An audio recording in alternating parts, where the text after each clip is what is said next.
This channel does not promote any violent, harmful, or illegal activities. All content provided by this channel is meant for an educational purpose only. যদি MDH kitchen king কিচেনে থাকি তো আমরা যা ইচ্ছে তৈরি করতে পারি। বেগুনের ভর্তা, আলু কপি, ভিন্ডি মশলা, আরো অনেক কিছু।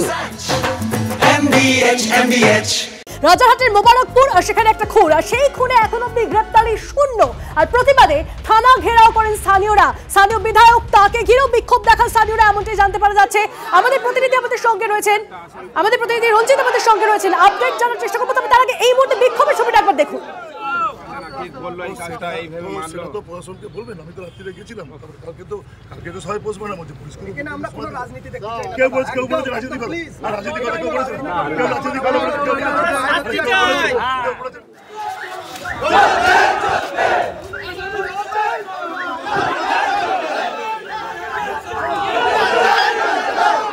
ছবি দেখছেন আপনারা, স্থানীয়দের ঠিক কি অভিযোগ সমস্ত নিয়ে জানবো। আমাদের প্রতিনিধি আমাদের সঙ্গে রয়েছেন রঞ্জিত, কি চলছে এখন সেখানে?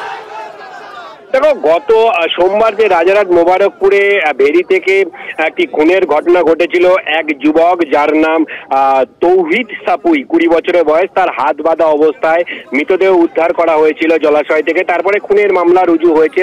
দীর্ঘ 48 ঘন্টা অতিক্রান্ত হয়ে গেছে। পুলিশের ভূমিকা নিয়ে ক্ষোভ প্রকাশ করেছেন স্থানীয়রা, এবং সেই ক্ষোভ প্রকাশ করে আজ রাজারহাট থানা ঘেরাও কর্মসূচি করে স্থানীয় মানুষজন। এবং রাজারহাটের চাঁদপুর গ্রাম পঞ্চায়েতের মোবারকপুরে এই তৌহিদ সাপুই পরিবার পরিজনেরা, এছাড়াও স্থানীয় মানুষজন যখন তারা রাজারহাট থানা ঘেরাও করে বিক্ষোভ দেখাচ্ছিলেন এবং বিচারের দাবিতে তারা কিন্তু সরব হয়েছিলেন, সেই সময় রাজারহাট নিউ টাউনের বিধায়ক তাপস চট্টোপাধ্যায় তিনি রাজারহাট থানায় আসেন এবং রাজারহাট থানায় আসলেন। তাকে ঘিরে ধরেও উই ওয়ান্ট জাস্টিস, অর্থাৎ বিচার চাই, সেই দাবি তুলে কিন্তু তাপস চ্যাটার্জিকে ঘিরে বিক্ষোভ দেখায়। এবং সোমবার এই মোবারকপুরের ওই এলাকায় স্থানীয় মানুষজন রাজারহাট থানায় ঘেরাও করে বিক্ষোভ দেখাতে শুরু। তাদের দাবি অবিলম্বে এই ঘটনায় অভিযুক্তদের গ্রেফতার করতে হবে। নজর থাকবে রঞ্জিত, ধন্যবাদ। এটা অলরেডি পুলিশ তদন্ত করছে। আমি সেদিন খবর পেয়ে রাত্রিবেলা গেছিলাম।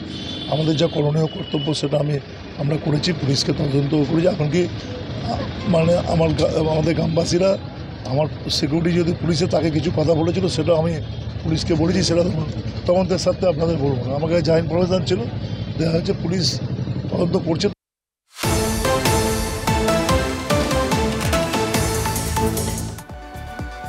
আরো একটা ব্রেকিং এই মুহূর্তে মালদায় কৃষি সমবায় সমিতি নির্বাচন ঘিরে উত্তেজনা। কংগ্রেসকে মনোনয়ন জমা দিতে বাধা, অভিযুক্ত তৃণমূলের। আর মনোনয়নপত্র ছিঁড়ে ফেলার অভিযোগ, প্রতিবাদে রাস্তায় বসে বিক্ষোভ কংগ্রেসের। অভিযোগ অস্বীকার শাসক দলের। ছবি দেখাচ্ছি আপনাদের এই মুহূর্তে। তুমুল উত্তেজনা মালদায় কৃষি সমবায় সমিতির নির্বাচন ঘিরে উত্তেজনা। কংগ্রেসকে মনোনয়ন জমা দিতে বাধা, অভিযুক্ত তৃণমূল।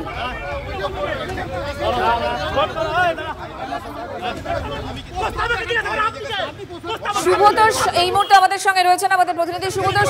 গন্ডগোলটা কি কারণে মনোনয়নপত্র ছিঁড়ে ফেলা হলো? দেখো, যদুপুর কৃষি সমবায় সমিতির ইলেকশন রয়েছে, ভোট রয়েছে আগামী 15ই জুন। আজকে মনোনয়নপত্র জমা দেওয়ার ডেট ছিল 10টার পর থেকে সেখানে মনোনয়ন জমা দেওয়ার কথা, এবং সেই অনুযায়ী বিভিন্ন দল, তৃণমূল, কংগ্রেস, সব দলই সেখানে যায়। এবং কংগ্রেসের প্রাক্তন বিধায়ক মোত্তাকিন আলমের নেতৃত্বে বেশ কয়েকজন তো সেখানে মনোনয়নপত্র জমা দিতে যায়। এবং অভিযোগ যে তৃণমূলের যারা ছিল সেখানে কর্মী সমর্থক, তারা তাদের কাছ থেকে তাদেরকে হুমকি দেয়, তাদেরকে ধাক্কা দিয়ে বাইরে বের করে দেওয়ার চেষ্টা করে। এবং শুধু তাই নয়, তাদের যে মনোনয়নপত্র ছিল সেটা হাত থেকে ছিনিয়ে নিয়ে ছিঁড়ে ফেলে দেয়। এবং এরপরেই ধস্তাধস্তি, ধাক্কাধাক্কি। তারপরে কংগ্রেস নেতা মোত্তাকিন আলমের নেতৃত্বে সেখানে কংগ্রেসের যারা কর্মী সমর্থক সহ সকলেই তারা সেখানেই বসে পড়েন সমবায় ভবনের সামনেই, এবং সেখানেই তারা বিক্ষোভ দেখাতে শুরু করে দেন। পুলিশ এলে, পুলিশের বাধা দিতে গেলে, বিক্ষোভ তুলতে গেলে পুলিশের সঙ্গে বচসা হয়, কিন্তু তারপরে দীর্ঘক্ষণ চলতে থাকে। পুলিশ বাহিনী আসে এবং পরিস্থিতি আপাতত নিয়ন্ত্রণে আছে বলা যায়, কিন্তু উত্তেজনা। নজর রাখো শুভদোষ, নজর রাখো আপাতত। ধন্যবাদ। আমাদের যারা ক্যান্ডিডেট তাদেরকে বিভিন্নভাবে হ্যারেস করা হয়েছে, থ্রেট করা হয়েছে, আমাকেও থ্রেট করা হয়েছে। আমি বলেছি যে না, ইলেকশন হবে, আমরা ইলেকশন করবই। এখন আমাদের যারা ক্যান্ডিডেট ভিতরে ঢুকেছিল তাদের মনোনয়ন পত্র কেড়ে নেওয়া হয়েছে। কারা কাটছে? এখানকার টিএমসি যারা মাস্তান বাহিনী আছে তারা করেছে। যারা এখানে আমাদের মনোনয়নপত্র জমা করতে দেয়নি, ছিঁড়ে নেওয়া হয়েছে জোর করে, তাদেরকে যদি অ্যারেস্ট না করে তাহলে কিন্তু আমরা আগামীকাল মালদা জেলা অবরুদ্ধ করে দেবো, মালদা জেলা অচল করে দেবো।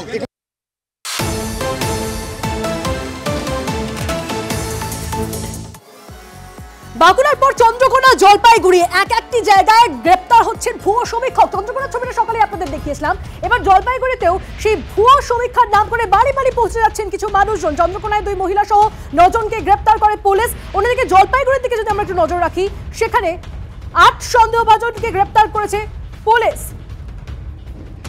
7 দিনের মধ্যে আদালত থেকে জামিন নিতে হবে, এই শর্তে ধৃতদের ছেড়ে দেয় পুলিশ। ভিন রাজ্যে সংসার হয়ে 8 জন কাজ করছিলেন বলে জানতে পেরেছে পুলিশ। নীলেশ্বর আমাদের প্রতিনিধি আমাদের সঙ্গে রয়েছেন। নীলেশ্বরের থেকে জানতে চাইবো যে এরা কারা, ভুয়ো সংস্থার নাম করে সমীক্ষা করতে পৌঁছে যাচ্ছে, এরা কারা?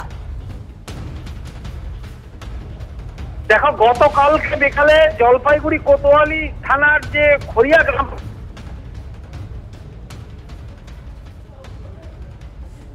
কথা বলার চেষ্টা করছি আমরা। নীলেশ্বর আমাদের প্রতিনিধি আমাদের সঙ্গে রয়েছেন, নীলেশ্বরের সঙ্গে যোগাযোগ করার চেষ্টা করছি আমরা, কোন একটা কারণে যোগাযোগ বিচ্ছিন্ন হয়েছে। আপনাদেরকে জানিয়ে রাখি, জলপাইগুড়ির খবর দিচ্ছি আপনাদেরকে। জলপাইগুড়িতে 8 সন্দেহভাজনকে গ্রেপ্তার করেছে পুলিশ। 7 দিনের মধ্যে আদালত থেকে জামিন নিতে হবে, এই শর্তে ধৃতদের ছেড়ে দেয় পুলিশ।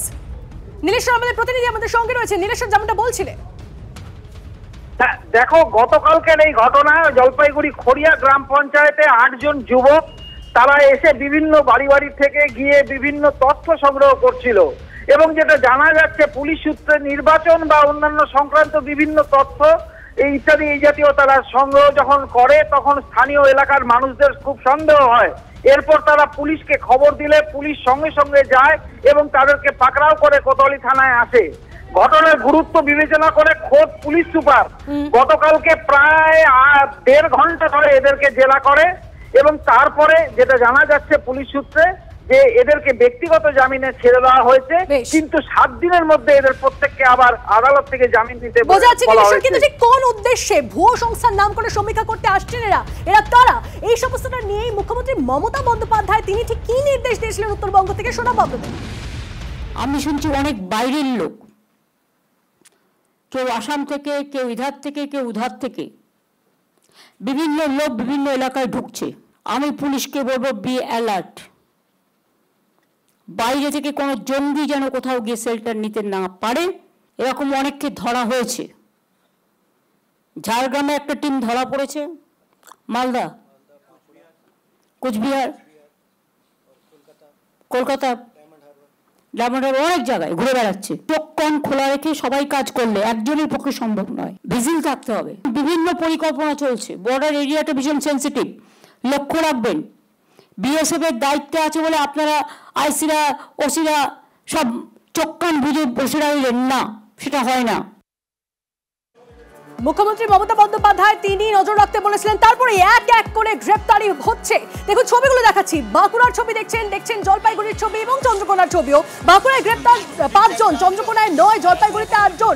সমীক্ষকেরা এরা ভুয়ো সংস্থার নাম করে সমীক্ষা করতে আসছে বাড়ি বাড়ি, তথ্য নিতে আসছে সাধারণ মানুষজনদের। সেই ছবি দেখাচ্ছি আপনাদেরকে, 3 জায়গা থেকে ভুয়ো সমীক্ষক গ্রেপ্তার।